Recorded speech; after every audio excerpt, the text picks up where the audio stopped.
खोल दिल के दरवाजा हम समा जाई हो। खोल दिल के दरवाजा हम समा जाई हो। बोला दुनिया से ये सजना हम कहाँ जाए हो। बोला दुनिया से ये सजना हम कहाँ जाए हो। खोला दिल के दरवाजा हम समा जाए हो। खोला दिल के दरवाजा हम समा जाए हो।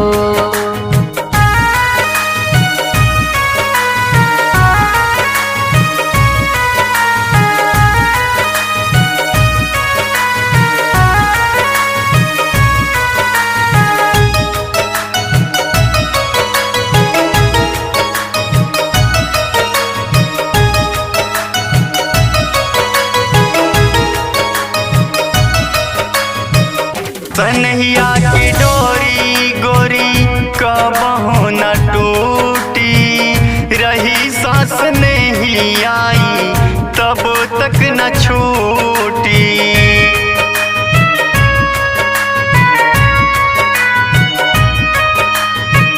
तोहरा बिना दिलवा राजा कतही न लागे। सपना देखी दिन रात रही जागे जागे। दर्द यार के ना सहा पाई हो। दर्द यार के ना सहा पाई हो।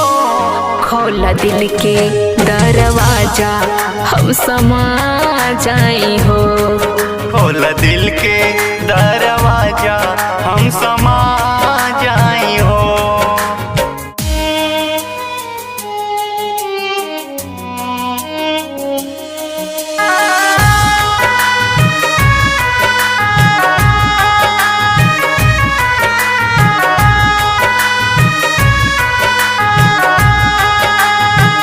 कहले बानी प्यार तोहसे होई जब सगाई।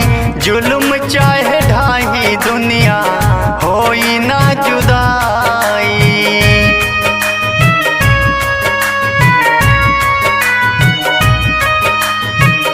कहीं पूजा श्याम बिना न रह पाई। भल ही कुंवारे अपन जिंदगी बिताई। प्यार में प्यार से दिल वफा पाई हो। प्यार से प्यार में दिल वफा पाई हो। खोला दिल के दरवाजा हम समा जाए हो। खोल दिल के दरवाजा हम समा जाई हो। बोल दुनिया से ये गोरी हम कहाँ जाई हो। बोल दुनिया से ये गोरी हम कहाँ जाई हो। खोल दिल के दरवाजा हम समा जाई हो।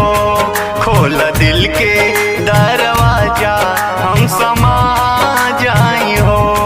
बोला दुनिया से ये सजना हम कहाँ